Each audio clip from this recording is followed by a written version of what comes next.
तो आज के इस वीडियो में मैं आपको टेलविंड सीएसएस से रिलेटेड 9 ऐसे टिप्स ट्रिक्स बताने वाला हूं जो आप शायद अब तक यूज़ ना कर रहे हो। तो हम लोग एग्जांपल के लिए यहाँ पे एक डिव ले लिए हैं जिसके बैकग्राउंड कलर यहाँ पे मैं येलो कर दिया हूँ, और एक और डिव ले लिया हूँ जिसका बैकग्राउंड कलर मैं रेड कर दिया हूँ। तो ये कुछ ऐसा दिख रहा है। तो सबसे पहले ये है कि हम लोग के पास बूटस्ट्रैप जैसा एक कंटेनर क्लास रहता है टेलविंड सीएसएस में, जो आपको अच्छे डिज़ाइंस बनाने में हेल्प करेगा। यहाँ पे आप देख सकते हैं, अगर मैं यहाँ पे कंटेनर लिखूँ तो ये कंटेनराइज टाइप का हो जाएगा, और यहाँ पे देख सकते हैं इसका विड्थ 100% और इसमें ऑटोमेटिक मीडिया क्वेरीज भी लग जाएंगे। तो ये इसलिए होता है, जैसे हम लोग कोई भी वेबसाइट में जाएं लाइक गिग्स फॉर गिग्स में, तो हम लोग को ये कंटेनर के फॉर्मेट में मिल जाता है। जैसे इन लोग स्पेसिफिक कुछ डिस्टेंस यूज़ करते हैं यहाँ पे विड्थ, जो कि रिस्पॉन्सिव भी होता है, जिससे हम लोग कोई भी बड़े स्क्रीन में देखें या छोटे स्क्रीन में देखें तो चीज़ें सेम लगते हैं। वैसे यहाँ पे एक कंटेनर बन जाता है जिसमें हम लोग रिस्पॉन्सिव कर सकते हैं। अब जैसे अगर आपको ये कंटेनर को सेंटर में लाना है तो आप मार्जिन एक्स ऑटो कर देंगे तो ये सेंटर में भी आ जाएगा। तो अब आप नेक्स्ट अपने कोई भी प्रोजेक्ट में ये कंटेनर्स का यूज़ कर सकते हैं इंस्टेड ऑफ मैक्स विथ सैन एक्सेल ऐसा कुछ। तो यहाँ पे मैं और दो तीन डिव ऐड कर देता हूँ आपको एक और दूसरा चीज़ बताने के लिए। यहाँ पे जैसे मैंने 3 डिव ऐड कर दिए हैं, तो ये सारे एक बॉक्स हैं जिसका हाइट और वेट सेम है। अगर आपके पास कोई ऐसा कंडीशन हो जिसमें हाइट और वेट सेम हो तो आप ये पूरे को हटा के इसके जगह साइज यूज़ कर सकते हैं। आपको बस साइज लिखना है, साइज 32, क्योंकि हम लोग एग्जांपल में 32 था, तो ये सेम साइज का स्क्वायर बन जाएगा जैसे आप यहाँ पे देख सकते हैं। और नंबर 3 ये है कि हम लोग यहाँ पे बीच में स्पेसिंग ऐड कर सकते हैं। अगर हम लोग कोई फ्लैक्स यूज़ नहीं कर रहे हैं, अगर हम लोग फ्लैक्स यूज़ कर रहे हैं या ग्रिड यूज़ कर रहे हैं तो हम लोग गैप का यूज़ कर सकते हैं। लेकिन अगर ऐसा कुछ यूज़ नहीं कर रहे हैं तो हम लोग स्पेस डैश वाई या फिर एक्स, हम लोग इसका डायरेक्शन सेट करके स्पेस अपने हिसाब से दे सकते हैं। जैसे यहाँ पे मैंने स्पेस दे दिया है, ये इसका रिप्लेसमेंट हो सकता है कि अगर आप अब तक ऐसा करते होंगे कि यहाँ पे मार्जिन वाई टू, तो ये इसके जगह पे ये सिमिलर चीज़ हो जाता है। जैसे अगर मैं इसको हटा दूँ तो ये और ये सेम हो गया, तो हम लोग इस चीज़ को हटाने के लिए स्पेस वाई या एक्स का यूज़ कर सकते हैं। वाई मीन्स वाई एक्सिस और एक्स मीन्स एक्स एक्सिस। अब तक आपको टेलविंड यूज़ कर रहे होंगे तो पता होगा। अगर हम लोग को सारे में यहाँ पे बॉर्डर देने हैं, जैसे कि अगर यहाँ पे मैं दे दूँ बॉर्डर बॉटम बॉर्डर बी, तो यहाँ पे एक बॉर्डर ऐड हो जाएगा नीचे जो कि आप देख सकते हैं। उसके बाद यहाँ पे फिर से बॉर्डर बॉटम ऐड करने हैं, बॉर्डर बॉटम, तो यहाँ पे फिर से बॉर्डर बी लिखूंगा तो यहाँ पे बॉर्डर बॉटम ऐड हो जाएगा। इसके लिए हम लोग के पास टेलविंड सीएसएस में एक क्लास है जिसका नाम है डिवाइड। यहाँ पे हम लोग डायरेक्ट इसको डिवाइड कर सकते हैं, डिवाइड डैश एक्स एक्सिस से या फिर वाई एक्सिस से, जैसे हम लोग स्पेस वाले में देखे थे। यहाँ पे अगर इसको डिवाइड करूँ तो ये बॉर्डर लग जाएगा इसमें। तो हम लोग को सारे में बॉर्डर बॉटम ऐसा लगाने का ज़रूरत नहीं है, हम लोग एलिमेंट्स को डिवाइड कर सकते हैं ये डिवाइड वाले क्लास के हेल्प से। तो अब नेक्स्ट एग्जांपल के लिए ये सारे चीज़ों को मैं रिमूव कर देता हूँ, कंटेनर को रहने देता हूँ क्योंकि उससे पैटर्न ये अच्छा रहता है। उसके बाद यहाँ पे एक डिव ऐड कर देता हूँ जिसमें मैं बहुत सारे टेक्स्ट ऐड कर देता हूँ, लॉरम 32। तो यहाँ पे सारे टेक्स्ट ऐड हो चुके हैं। अब अगर हम लोग को ऐसा चाहिए कि हम लोग को लाइंस को ट्रंकेट करना है, मीन्स हम लोग चाहते हैं कि बस कुछ मिनिमम लाइन से दिखे, बाकी ये डॉट डॉट हो जाए, तो हम लोग के पास एक क्लास होता है जिसका नाम होता है लाइन क्लैम्प। तो लाइन क्लैम्प कितने लाइन तक क्लैम्प करना है वो है। तो यहाँ पे अगर मैं 3 कर दूंगा तो 3 लाइन के बाद यहाँ पे डॉट डॉट लग जाएगा। अगर मैं इसको 2 कर दूंगा तो 2 लाइन के बाद डॉट डॉट लग जाएगा। अगर हम लोग को ऐसा चाहिए कि एक ही लाइन में आ जाए तो हम लोग यहाँ पे डायरेक्टली ट्रंकेट का यूज़ कर सकते हैं। यहाँ पे एक क्लास होता है ट्रंकेट करके, जिसको अगर मैं रन करूँ तो एक ही लाइन में लास्ट में जाने के बाद वो डॉट डॉट लग जाएगा, जैसे हम लोग का कंटेंट जितना चाहिए उतना रहेगा, बाकी के बाद डॉट डॉट हो जाएगा। तो टेलविंड सीएसएस में हम लोग ग्रेडियंट भी यूज़ कर सकते हैं। ग्रेडियंट यूज़ करने के लिए हम लोग का एग्जांपल के लिए यहाँ पे एक डिव बना लेते हैं जिसमें हम लोग क्या करेंगे, बीजी ग्रेडियंट लिखेंगे तो हम लोग को ग्रेडियंट मिल जाएगा। यहाँ पे उसका डायरेक्शन सेट कर सकते हैं, टू राइट टू लेफ्ट ऐसा। तो मैं यहाँ पे टू राइट कर देता हूँ। उसके बाद यहाँ पे हम लोग फ्रॉम सेट कर सकते हैं, मीन्स कौन से कलर से होने वाला है। तो फ्रॉम ऑरेंज मान लेते हैं एग्जांपल के लिए, फ्रॉम ऑरेंज 500 टू हम लोग बताने वाले हैं कि कौन से कलर तक जाने वाला है, मीन्स यहाँ पे कोई भी एग्जांपल ले सकते हैं लाइक पर्पल। तो टू पर्पल 500 कर देंगे तो यहाँ पे हम लोग को मिल जाएगा। लेकिन अभी नहीं दिख रहा क्योंकि इसमें हाइट वेट सेट नहीं है, तो यहाँ पे इसका हाइट दे देता हूँ कुछ 32। तो यहाँ पे हम लोग का ग्रेडियंट आ चुका है जो ऑरेंज से चालू हो रहा है और टॉप राइट तक जा रहा है। तो यहाँ पे देख सकते हैं, यहाँ पे ऑरेंज से ग्रेडियंट पर्पल तक जा रहा है। हम लोग इसमें परसेंटेज भी सेट कर सकते हैं या फिर बीच का कलर भी सेट कर सकते हैं। अगर बीच में जो कलर होने वाला है वो सेट करना है तो हम लोग वाया का यूज़ कर सकते हैं, वाया लिखेंगे। उसके बाद अगर हम लोग चाहें जो भी कलर, जैसे यहाँ एग्जांपल के लिए वाइट रख लेता हूँ, तो बीच में यहाँ पे हम लोग को वाइट मिल जाएगा, वाइट कलर का वहाँ पे ग्रेडियंट आ जाएगा सेंटर के लिए। हम लोग इसमें परसेंटेज भी ऐड कर सकते हैं कि कितने परसेंट तक क्या होने वाला है।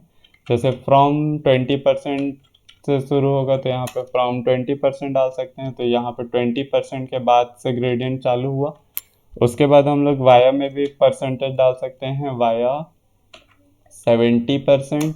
तो यहाँ पे 70% पे चले गया हम लोग का वाया वाला चीज़। और उसके बाद हम लोग का कहाँ तक जाने वाले हैं उसमें भी परसेंट सेट कर सकते हैं, 290%। तो यहाँ पे 90% तक वो ग्रेडियंट जाएगा। उसके बाद नेक्स्ट एग्जांपल के लिए मैं अपना पुराना वाला 3-4 डिव बना लेता हूँ और यहाँ पे इसको क्लास दे देता हूँ बैकग्राउंड कलर रेड का, जो कि होगा रेड 500। उसके बाद जो हम लोग देखे थे इसका कर देते हैं साइज 32। तो साइज 32 कर देंगे। तो हम लोग के ये तीनों डिव आ चुके हैं। यहाँ पे बीच में स्पेस देने के लिए हम लोग डायरेक्टली यहाँ पे एक और डिव बना लेते हैं जिससे कंफ्यूजन कम हो, और ये डिव को सारे को ऊपर ले जाते हैं। और अगर हम लोग यहाँ पे बेटर व्यू के लिए स्पेस ऐड कर देते हैं, जो कि अभी देखे थे हम लोग, स्पेस डैश बाय डैश 2। तो यहाँ पे हम लोग का स्पेस भी ऐड हो चुका है। हम लोग के पास टेलविंड सीएसएस में बिल्ट इन बहुत सारे एनिमेशंस रहते हैं। जैसे कि अगर आप लोग एनिमेशन लिखें, कंट्रोल स्पेस मारें, अगर आप लोगों का ये कंट्रोल स्पेस से नहीं आ रहा है, इसका मतलब आपने टेलविंड सीएसएस का क्लास या एक्सटेंशन डाउनलोड नहीं किया है। तो यहाँ पे आप जा सकते हैं एक्सटेंशंस में, और जैसे ही आप टेलविंड सीएसएस ढूंढेंगे तो यहाँ पे एक एक्सटेंशन मिलेगा जिसको आपको डाउनलोड कर लेना चाहिए। इसके बहुत सारे बेनिफिट हैं, जैसे ऑटो कंप्लीशन तो है ही। यहाँ पे हम लोग अगर होवर करें तो यहाँ पे विड्थ हाइट जो दे रहा है, मीन्स उसका जो ओरिजिनल सीएसएस लग रहा है वो भी हम लोग को पता चल जाएगा। तो हम लोग यहाँ पे आते हैं एनिमेशन में। अगर मैं एनिमेशन लिखूँ तो यहाँ पे हम लोग को बहुत सारे बिल्ट इन एनिमेशन मिल जाते हैं।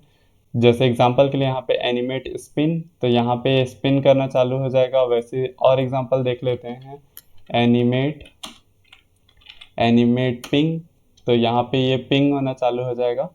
उसके बाद यहाँ पे और भी एग्जांपल हैं, आप खुद से भी ट्राई कर सकते हैं। यहाँ पे थर्ड वाले के लिए मैं एनिमेट बाउंस का यूज़ कर लेता हूँ, तो यहाँ पे ये बाउंस होना चालू हो जाएगा। उसके बाद हम लोग नेक्स्ट एग्जांपल के लिए इसको पूरे को रिमूव करते हैं और एक डिव बनाते हैं जिसके अंदर होंगे दो और डिव, और वो दोनों में भी हम लोग रख लेते हैं सेम चीज़ें, मीन्स क्लास नेम कर देंगे, इसका साइज रख देंगे 32 और बेजी रेड 500। उसके बाद हम लोग ये देख सकते हैं कि हम लोग दोनों को अलग अलग ऑपरेट कर सकते हैं अगर हम लोग ये ओवरऑल ग्रुप में अगर होवर करें। यहाँ पे मैं इसको क्लास दे देता हूँ, क्लास नेम बेजी येलो 500 का। तो यहाँ पे हम लोग का बैकग्राउंड येलो हो गया। अब हम लोग इसको ग्रुप बना सकते हैं। ग्रुप बनाने के लिए हम लोग को क्या करना है, बस लिखना है यहाँ पे ग्रुप। तो यहाँ पे ग्रुप लिखने से ये ग्रुप बन जाएगा। उसके बाद अगर ग्रुप के प्रॉपर्टीज़ को यूज़ करना है तो यहाँ पे हम लोग डायरेक्ट लिख सकते हैं ग्रुप होवर करेंगे। अगर ग्रुप में होवर करेंगे तो इसका बैकग्राउंड कलर चेंज कर देते हैं, बैकग्राउंड कलर पिंक 500 एग्जांपल के लिए, और इसका बैकग्राउंड कलर कुछ और रख देते हैं लाइक पर्पल। तो यहाँ पे ये पर्पल 500 कर देते हैं। अब जैसे हम लोग ये ग्रुप में होवर करें तो देखो दोनों का कलर अलग अलग हो जा रहे हैं, मीन्स यहाँ पे ग्रुप के प्रॉपर्टीज लग जा रहे हैं।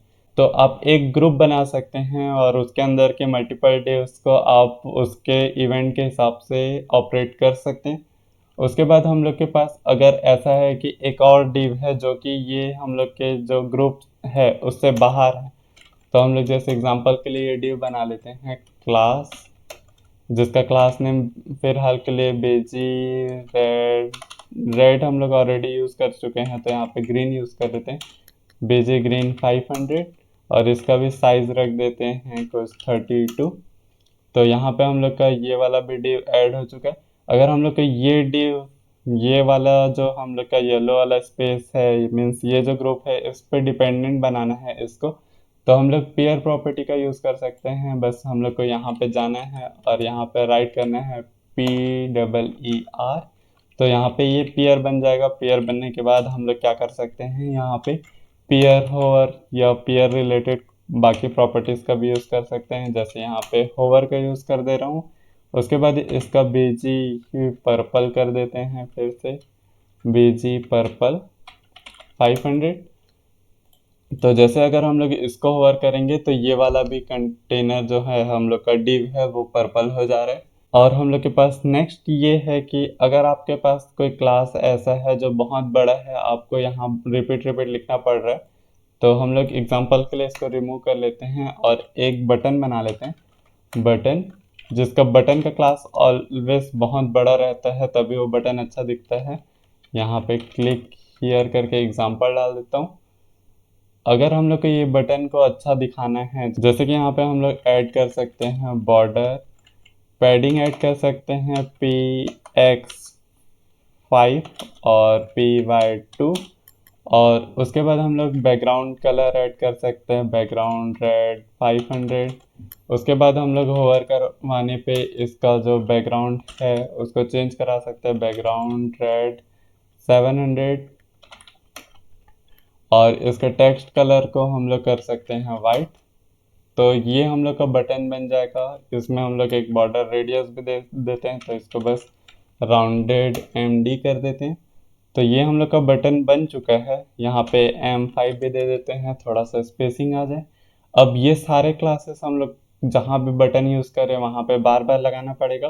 तो इसका एक सॉल्यूशन है कि हम लोग क्या कर सकते हैं, ये पूरे को कर देंगे कट यहाँ से, और एक क्लास बना लेंगे BTN1 करके, BTN1 बना देता हूँ। फिर उसके बाद हम लोग ग्लोबल CSS, जो भी आप लाइब्रेरी यूज़ कर रहे हो या फिर फ्रेमवर्क यूज़ कर रहे हो उसमें कोई ग्लोबल CSS या फिर उसका CSS होगा, उसमें जाना है और आपको बटन 1 जो है आपका BTN1, उसमें आप डायरेक्टली यहाँ पे अप्लाई कर सकते हैं। अप्लाई जो होगा वो होगा @apply करके, और उसके बाद आप अपने टेलविंड के सारे क्लासेस को ऐड कर देंगे, और यहाँ से हम लोग इसमें डाल देते हैं लास्ट में सेमीकोलन, और यहाँ पे हम लोग देख सकते हैं कि अब बटन 1 जो है वो वहाँ से आ रहा है। अब जहाँ पे भी हम लोग बटन बनाए जितना भी, यहाँ पे बटन 2 बना देते हैं, बटन 2 हियर। जहाँ पे भी हम लोग यूज़ करना चाहें वो अप्लाई प्रॉपर्टी का यूज़ करके हम लोग एक खुद का क्लास बना के उसमें सारे जगह पे यूज़ कर सकते हैं। आई होप आपको ये वीडियो पसंद आया हो। थैंक्स फॉर वॉचिंग, मिलते हैं नेक्स्ट वीडियो में। Got a monster inside of me, you better watch out if your enemy's a road ahead of full prophecy to be the greatest beast the world has ever seen.